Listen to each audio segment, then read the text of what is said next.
Chapter 8. Inu. With Papa back, our cubicle was filled to overflowing. Woody brought in another army bunk and tick mattress up next to Mama's. But that was not what crowded the room. It was Papa himself, his dark, bitter, brooding presence. Once moved in, it seemed he didn't go outside for months. He sat in there or paced, alone a great deal of the time, and Mama had to bring his meals from the mess hall. He made her bring him extra portions of rice or cans of the syrupy fruit they served. He would save this up and concoct brews in a homemade still he kept behind the door. Brews that smelled so bad Mama was ashamed to let in any visitors. Day after day, he would sip his rice wine or his apricot brandy, sip till he was blind drunk and passed out. In the morning he would wake up groaning like the demon in a kabuki drama. He would vomit and then start sipping again. He terrified all of us, lurching around the tiny room, cursing in Japanese and swinging his bottles wildly. No one could pacify him. Mama got nothing but threats and abuse for her attempts to comfort him. I turned 8 that fall. I remember telling myself that he never went out and never associated with others because he thought he was better than they were and was angry at being forced to live so close to them for the first time in his life. I told myself they whispered about him because he brewed his own foul-smelling wine in our barracks. All of this was partly true, but there were deeper, uglier reasons for his isolation. I first sensed it one night when Mama and I went to the latrine together. By this time, the stalls were partitioned. 2 Terminal Island women about Mama's age were leaving just as we walked in. They lingered by the doorway, and from inside my stall, I could hear them whispering about Papa, deliberately, just loud enough for us to hear. They kept using the word Inu. I knew it meant dog, and I thought at the time they were backbiting him because he never socialized. Spoken Japanese is full of disrespectful insult words that can be much more cutting than mere vulgarity. They have to do with bad manners, or worse, breaches of faith and loyalty. Years later, I learned that Inu also meant collaborator or informer. Members of the Japanese American Citizens League were being called Inu for having helped the army arrange a peaceful and orderly evacuation.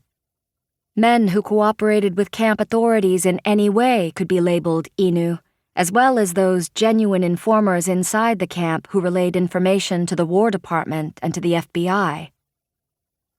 For the women in the late-night latrine, Papa was an Inu because he had been released from Fort Lincoln earlier than most of the Issei men, many of whom had to remain up there separated from their families throughout the war. After investigating his record, the Justice Department found no reason to detain him any longer. But the rumor was that, as an interpreter, he had access to information from fellow Isseis that he later used to buy his release. This whispered charge, added to the shame of everything that had happened to him, was simply more than he could bear. He did not yet have the strength to resist it.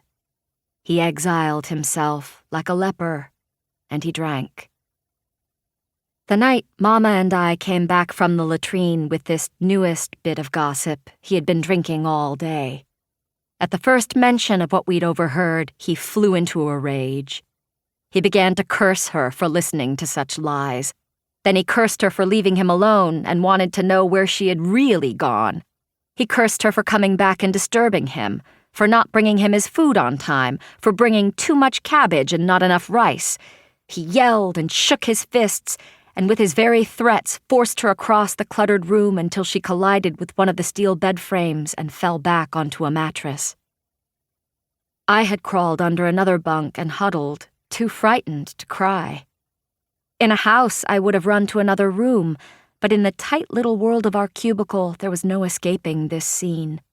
I knew his wrath could turn on any one of us. Kyo was already in bed, scrunched down under the covers, hoping not to be seen. Mama began to weep, great silent tears, and Papa was now limping back and forth beside the bunk like a caged animal, brandishing his long, polished North Dakota cane. "I'm going to kill you this time." "Go ahead, if that will make you happy." "You lie to me! You imprison me here with your lies!" "Kill me then, I don't care. I just don't care." "I can never go outside because of you." Here's my head, my chest.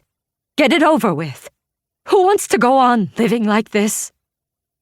She was lying very still, gazing up at him. The tears had stopped. Papa stood over her, gripping his cane in both hands, right above her head, holding it so tightly the cane and both his arms quivered. "All right," he yelled. "All right, I will! I will! We had watched many scenes like this since his return, with Papa acting so crazy sometimes you could almost laugh at the samurai in him, trying to cow her with sheer noise and fierce display. But these were still unfamiliar visits from a demon we had never seen when we lived in Ocean Park. There had always been doors to keep some moments private. Here there were no doors, nothing was private, and tonight he was far too serious. He seemed to have reached some final limit. Inside my own helplessness, I cowered, sure he was going to kill her or hurt her very badly, and the way Mama lay there, I believed she was actually ready to be beaten to death. Kyo must have felt something similar, because at the height of Papa's tirade, he threw his covers back, and in his underwear he jumped out of bed, yelling, "Stop it, Papa! Stop it!" With his cane in both hands high above his head, Papa turned from the waist. Kyo sprang across the room, one arm cocked, and punched Papa square in the face. No one had ever seen such a thing before. Papa's arms went limp. The cane fell clattering to the floor. He reached up and touched his nose. Blood was pouring onto his shirt, dripping down onto Mama's dress. Kyo stepped back, crouching, staring at the blood. This was like bloodying the nose of God. His face, contorted, looked ready to cry, but even his tears were stopped by the knowledge of what he had done. He waited, paralyzed, for whatever punishment might strike him down. Papa couldn't move either. He stared at Kyo, his eyes wide with both outrage and admiration that his son had the courage to do this. They stood like that until Papa's gaze went bleary from the drink in his veins and dropped to the damp shirt, to the blood still spattering onto Mama's dress. Kyo turned and bolted out the door. I ran over to Mama, whimpering with relief that this ghastly scene was over and she had been saved, yet aching with a great sadness I could not at the time find words for. I was proud of Kyo and afraid for what would happen to him. But deeper than that, I felt the miserable sense of loss that comes when the center has collapsed, and everything seems to be flying apart around you. Kyo had fled to one of my married sister's barracks. For 2 weeks he hid there. When he finally returned, it was to admit that he had been in the wrong and to ask Papa's forgiveness. He too wanted some order preserved in the world and in the family. Papa accepted his apology, and this settled the waters some. But that aching sadness did not go away.